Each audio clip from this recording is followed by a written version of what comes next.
Salut, je m'appelle Run, je suis directeur de collection du label 619, créateur aussi de ce label. Je suis auteur de Mutafoukaz et Mutafoukaz 1886, aussi de Puta Madre Loba Loca, mais tout ça, ça appartient au lore de Mutafoukaz. Et créateur de Doggy Bags. Je suis aussi réalisateur, même si j'ai un petit peu de mal avec ce terme, dans le sens où pour moi, réalisateur, c'est comme un tueur en série. Il faut avoir tué 3 personnes pour être tueur en série. Dans mon esprit, il faut avoir fait 3 films pour être réalisateur.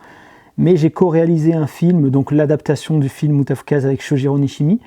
Et j'ai réalisé aussi des courts-métrages. Mais pour l'instant, j'ai encore un petit problème de légitimité avec un réalisateur.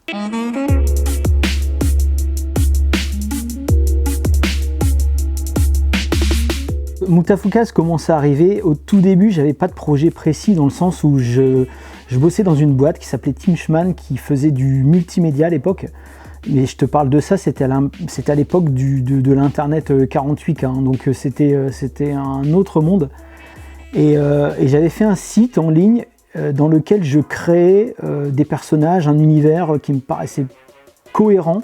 Je savais pas encore ce que je voulais en faire. Ça aurait pu devenir un jeu vidéo, comme ça aurait pu devenir une BD, comme ça.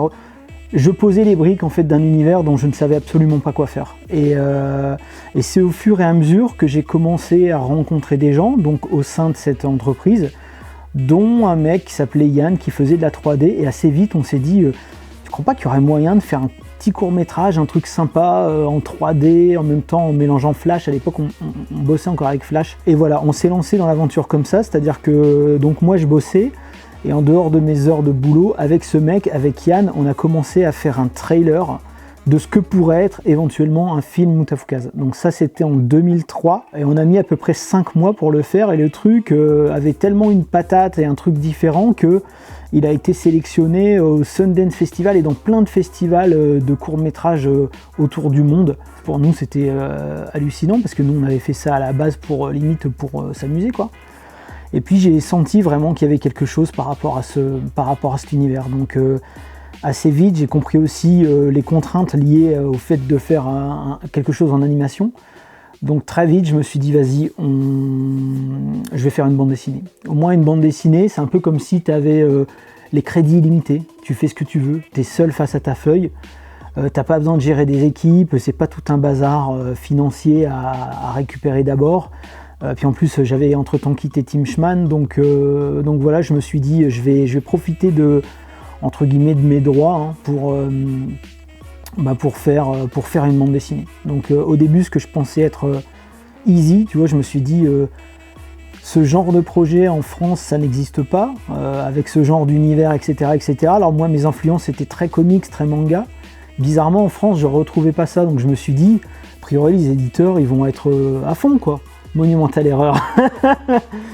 Les éditeurs n'étaient pas à fond du tout parce que selon eux, c'était pas ça la BD franco-belge.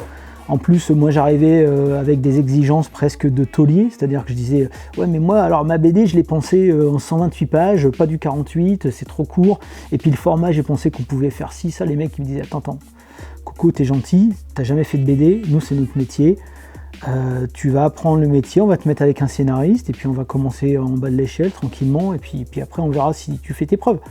Et moi au début, j'étais pas forcément à fond, mais quand t'as le premier qui te dit ça, le deuxième est arrivé au 10e, tu te dis bon bah ouais vas-y, bah ok, moi je suis ok pour bosser avec un scénariste, dans ce cas-là on va y aller, on va prendre le chemin traditionnel, quoi. Sauf que personne te recontacte pour te proposer un scénariste, quoi. Donc au bout d'un moment, tu te dis ok, qu'est-ce que je fais? Donc je sais qu'à l'époque, j'avais fait des dossiers vraiment, alors là pour le coup super naïf, hein, pour présenter à des maisons d'édition américaines. J'avais même eu Eric Larson qui m'avait fait ouais putain, franchement, graphiquement t'as un truc, ça peut déboîter. Par contre, ton anglais est vraiment niqué, quoi.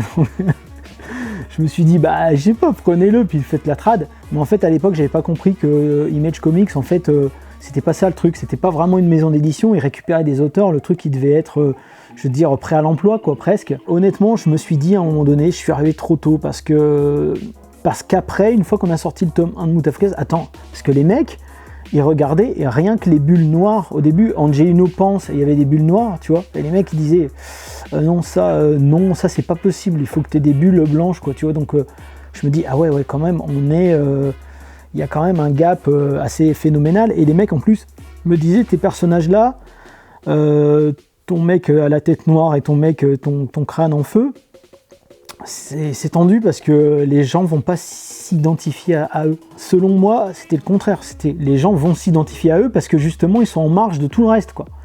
Et comme nous, on a un peu largué là-dedans. Et puis, bon, bref, du coup, je me suis dit, ok, c'est en axe. Donc voilà. Et en plus, tout ce qui était format et nombre de pages, c'était juste non. Et ensuite, quand on a sorti le premier Moutafoukaz, je me suis rendu compte que, au fur et à mesure, les mecs, juste après, il y a eu Caster, une collection de chez Casterman qui est sortie, qui faisait de la BD, qui était un petit peu dans le genre de ce que je faisais moi avec le label 619, qui a commencé à débouler avec le même format, la même pagine et le même prix. Je dis, attends, moi, entre-temps, j'avais sorti certes le tome 1 de Moutafoukaz, mais j'étais passé aussi, entre guillemets, directeur de collection, mais par défaut, je dirais. C'est-à-dire que j'ai rencontré le big boss d'Ankama qui voulait monter une maison d'édition et qui ne savait pas trop comment faire. Eux, ils avaient sorti des mangas d'Ofus, leurs jeux vidéo, et en fait, les distributeurs, pareil, un petit peu pareil que moi, finalement, leur fermaient la porte en disant « Vous êtes gentils avec vos mangas de jeux vidéo, mais nous, on fait de la BD, quoi. » Donc, en gros, il fallait qu'ils montrent patte blanche en disant on veut devenir une vraie maison d'édition. S'ils ne faisaient pas ça, ça n'intéressait pas les distributeurs et les gens de la profession. Donc moi quand j'ai rencontré Tot, il a vu je pense une opportunité en se disant on va leur montrer qu'on va publier des choses différentes de nos jeux vidéo.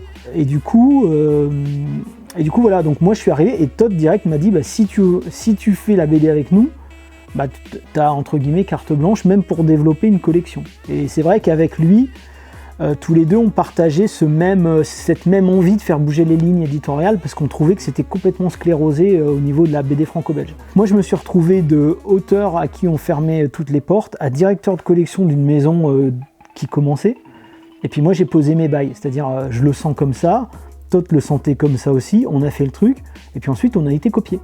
Donc je me suis dit en fait moi mon métier c'est pas éditeur, et on se fait copier par des vrais éditeurs. Donc je me suis dit, là on tient un truc, c'est qu'il y a un truc qui se passe. Progressivement, moi du coup ça m'a aussi appris à faire confiance à mon intuition. Si tu veux, après quand j'ai commencé à penser à Doggy Bags, c'est pareil, il y a plein de gens au sein même de ma maison d'édition qui disaient ouais c'est chaud les collectifs, en plus 3 histoires courtes, les gens ils aiment pas les histoires courtes et tout. J'ai dit vas-y on le fait, c'est pas grave. J'ai pris 2 auteurs qui étaient Guillaume Singelin et Florent Maudou, 2 auteurs qui étaient prêts à bosser pour zéro, tu vois, en disant les mecs, moi j'y crois, on y va, on tente le truc. Et si ça marche pas, c'est pour nous.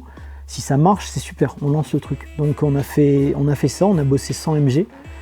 Et puis ça a pris. Donc je me suis dit à partir de ce moment-là, j'ai dit là il y a un vrai truc. Et c'est là que le label 619 a commencé à prendre, je veux dire corps en fait, dans le paysage franco-belge.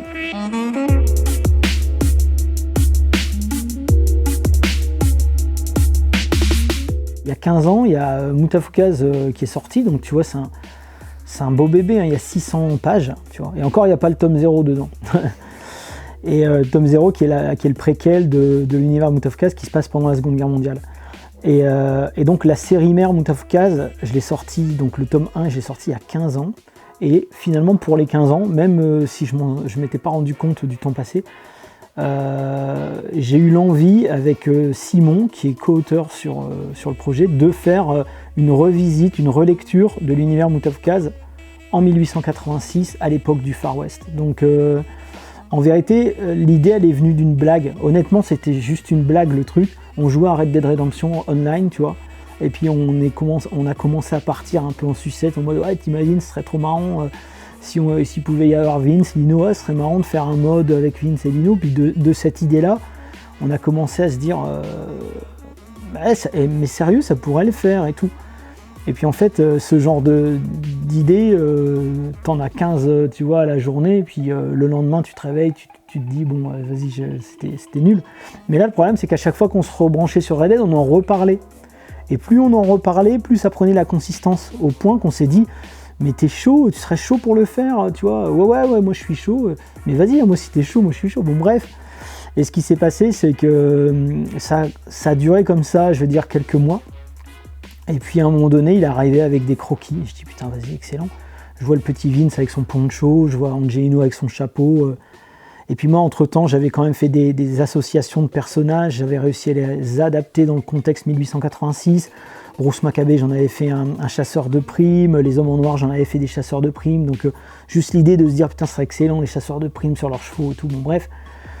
Et puis ça a commencé à devenir un projet réel, concret, et je me suis dit, ce qui est intéressant, c'est que dans Mutafukaze, je traite d'énormément de choses relatives aux clichés américains. C'est très codifié dans le côté gangsta, science-fiction, même des années 50 et tout. Et là, je me suis dit, ça serait super, même par rapport au fait de raconter les origines, les naissances de cette nation en fait qu'est les États-Unis, parce que Mutafukaze ça se passe aux États-Unis parce que le folklore ufologique, etc. Et là je me suis dit mais c'est excellent parce que 1886, on a choisi cette date parce que ça correspond aussi bêtement, je t'avoue c'était un petit peu au pif au début, mais on s'est dit putain c'est la date de création de Coca-Cola. Et comme on veut parler du capitalisme galopant, et pour moi c'est vraiment un symbole fort, tu vois. Et ensuite, quand j'ai regardé 86, je me suis dit, ouais, c'est la fin de la révolte des Apaches, Geronimo qui s'est fait arrêter. Il se passe un truc à ce moment-là aux États-Unis. La Californie venait de rejoindre le reste du pays. Voilà, on avait vraiment le pays entier. Et je me suis dit, ouais, vas-y, il y a des thématiques qui sont super abordées, qui ont encore lieu aujourd'hui, notamment concernant, tu vois, le péché originel des États-Unis, que ce soit le génocide amérindien, l'esclavagisme, etc. C'est des sujets qui ont encore énormément de résonance aujourd'hui avec tout ce qui s'est passé, le mouvement Black Lives Matter et tout.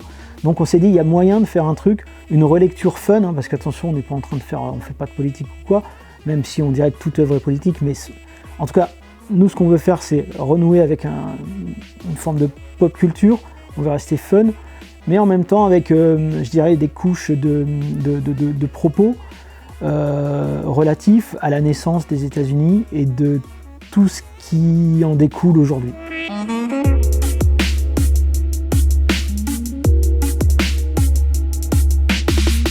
Là, c'est le chapitre 1 qui sort de Muta 86. Il y a 5 chapitres, donc je sais que moi je suis encore dessus. C'est-à-dire qu'en ce moment, on est à l'écriture et à la production du chapitre 4. Donc, mon avenir à court terme, c'est la suite de Muta 86, mais pour constituer l'arc de 5 chapitres. Mais moi, en parallèle, je bosse Mutafukaze arc 2, c'est-à-dire que c'est la suite directe de la série mère qu'on reprend, tu vois, genre 5 ans après. Il y a l'arc 1, et puis tu reprends comme si c'était écoulé 5 ans, et tu reprends les personnages 5 ans après tout ce qui s'est passé. Donc ils ont un peu mûri, sont un peu différents, même graphiquement, il y a des petites différences, etc. Et ça, voilà, donc là je suis en train de taffer dessus. Ça devrait sortir, je pense, à Angoulême, possiblement Angoulême 2022, parce qu'il me faut le temps de finir. Et en plus, moi, de mon côté, je travaille les autres chapitres, enfin c'est même plus des chapitres, là les autres tomes, parce que là pour le coup ça va pas sortir en petits fascicules, ça sortira vraiment en tomes comme au début quand c'est sorti Mutafukaze. En gros moi je prends de l'avance, si j'imagine la sortie plus lointaine, et encore là je vous dis ça mais j'en suis pas 100% convaincu, hein, mais c'est aussi pour me laisser le temps de continuer à produire, notamment le tome 2 et le tome 3, de manière à ce qu'il n'y ait pas genre 2 ans entre la sortie de chaque tome. Donc l'idée c'est que je sorte le tome 1 au moment où je suis plus ou moins arrivé au tome 3. Comme ça, au moins, je sais qu'il se passera 1 an et demi pour la sortie du tome 1, 2, 3, quoi. En gros, c'est ce que j'imagine. Et puis sinon, je continue. Et Doggy Bags, on a plein de projets en ce moment avec le label 619. Il va se passer beaucoup de choses. On va faire aussi pas mal d'annonces. Donc tout ça c'est en train d'arriver. La suite du film c'est un peu compliqué parce que il faudrait trouver des producteurs, etc. Il faudrait chercher après. Moi je sais qu'il y a eu à un moment donné j'ai eu des propositions vraiment sévères, très lourdes, de gros studios, notamment un qui voulait racheter toute la licence Mutafukaze. Mais racheter la licence aux États-Unis, c'est pas comme chez nous, c'est qu'en gros t'es éjecté du délire, quoi. Ils rachètent Mutafukaze et si tu veux refaire une BD, tu dois demander l'autorisation à ces gens-là qui vont te la valider ou pas. donc ça t'appartient absolument plus. Donc j'étais moyen chaud, enfin j'étais pas chaud du tout en fait, donc j'ai dit non. Dans l'idée, voilà, ça c'est quand c'est des gros studios qui te rachètent ton IP. Maintenant, quand tu postes directement avec des canaux type Netflix ou Amazon Prime ou quoi, c'est différent. Tu peux encore négocier potentiellement juste une série sans qu'ils te rachètent tout ton univers. Donc ça, on va dire à plus long terme, je l'envisage, peut-être même au travers d'un reboot, une série, de manière à pouvoir... Parce que le film, il a fallu quand même écourter pas mal l'arc 1, hein, il y a 600 pages, tu peux pas résumer 600 pages en 1h30, c'est... Déjà, ça devait faire 1h50, ça a été l'horreur quand on a dû couper 20 minutes dedans. Mais les 20 minutes n'existent pas. Souvent, les gens me disent « Ah, on peut les voir les 20 minutes ?» Non, c'est juste 20 minutes en storyboard. Mais là, l'idée de faire un reboot et puis de couvrir l'arc 1, l'arc 2, tout en intégrant des éléments de Puta Madre, Lobaloka et tout, c'est un truc qui m'intéresserait vachement. Mais d'abord, je termine la BD. Et puis ensuite, j'essaierai de voir si potentiellement ça intéresse des canaux de diffusion, quoi.